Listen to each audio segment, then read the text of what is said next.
Feeling, la femme du peuple, la reine consacrée du Bikoti. Bienvenue sur la CR TV. Merci beaucoup, Maman Bonheur, Maman Bonheur, la grande royale, voilà. La maman des enfants. Elle est de retour donc au Cameroun après quelques semaines passées en Europe. Alors, on va peut-être commencer par parler de ce séjour en Europe. C'est un séjour qui a quand même été très mouvementé. On a pu le constater sur les réseaux sociaux, avec notamment le mouvement qui a été initié par certains Camerounais de la diaspora, qui appelle au boycott des artistes musiciens. Votre concert de Nice a été perturbé, à Lyon aussi a été perturbé. Beaucoup de concerts ont été annulés. Voilà, Coco Argenté n'a pas pu jouer. On parle de la brigade anti-Sardinard. Alors, vous qui avez vécu cette expérience-là d'annulation de concerts, vous qui avez souvent aussi eu l'habitude d'aller jouer en Europe et qui avez des fans de ce côté-là, comment est-ce que vous avez vécu ces moments, Catino? Moi, je vais d'abord rendre grâce à Dieu. Je lui dis merci parce que si je suis là aujourd'hui, le souffle de vie que je vais utiliser là, c'est le Seigneur qui me l'a donné et qu'il soit seul glorifié et qu'il mette des paroles dans ma bouche, les paroles qui peuvent édifier et apporter la paix. C'est pourquoi j'ai dit depuis que je suis rentrée, je n'ai pas envie qu'on prenne la guerre. Je crois que toute chose concourt bien de ceux qui aiment Dieu. Si cet événement est arrivé, je crois que nos spectacles aussi n'étaient pas en forme. Ça veut dire n'étaient pas déclarés.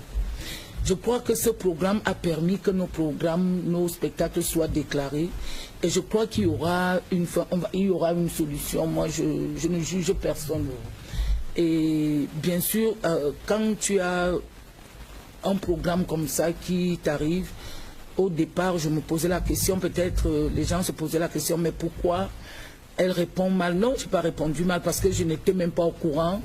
On a dit qu'on a lancé un programme, qu'on allait boycotter les artistes qui ont joué chez Paul Biya, chez le président, pour qui ont fait la promotion.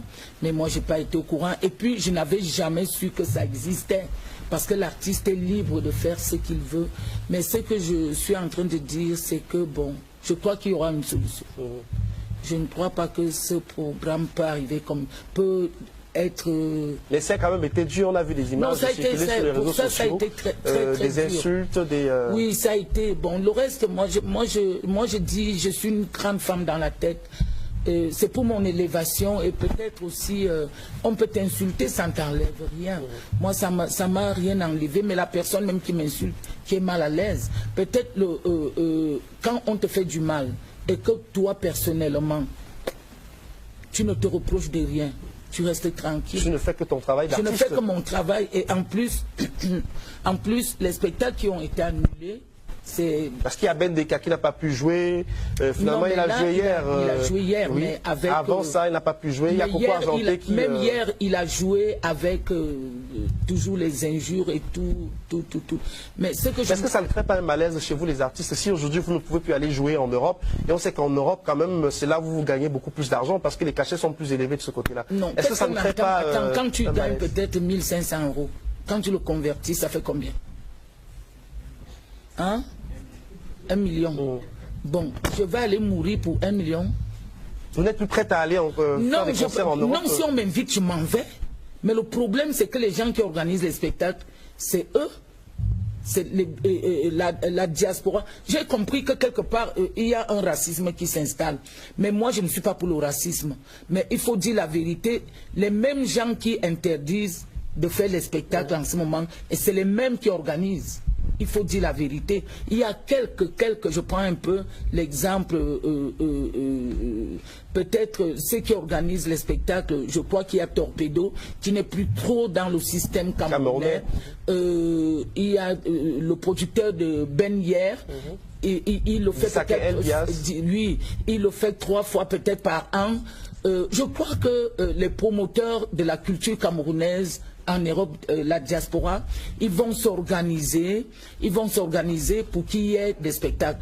J'ai des fans là-bas, peut-être les fans même peuvent décider que aujourd'hui nous voulons avoir Catino, c'est ça le problème. Mais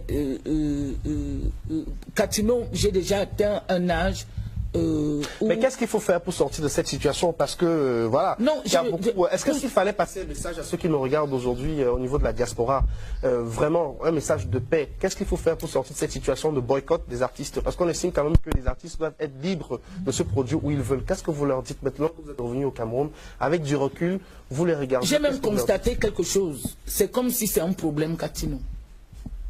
Parce que quand nous regardons, les artistes ne se lèvent pas pour parler, pour dénoncer, pour dire que non, on est fatigué, nous sommes libres. Mais comme je parle comme ça, ce sont les mêmes artistes qui vont passer derrière avec des faux profils. Les promoteurs avec des faux profils. Les managers avec des faux profils pour m'insulter. C'est pourquoi à la fin, on ne comprend pas ce qui se passe. Est-ce qu'on boycotte Catino ou on boycotte la culture? C'est ça le problème.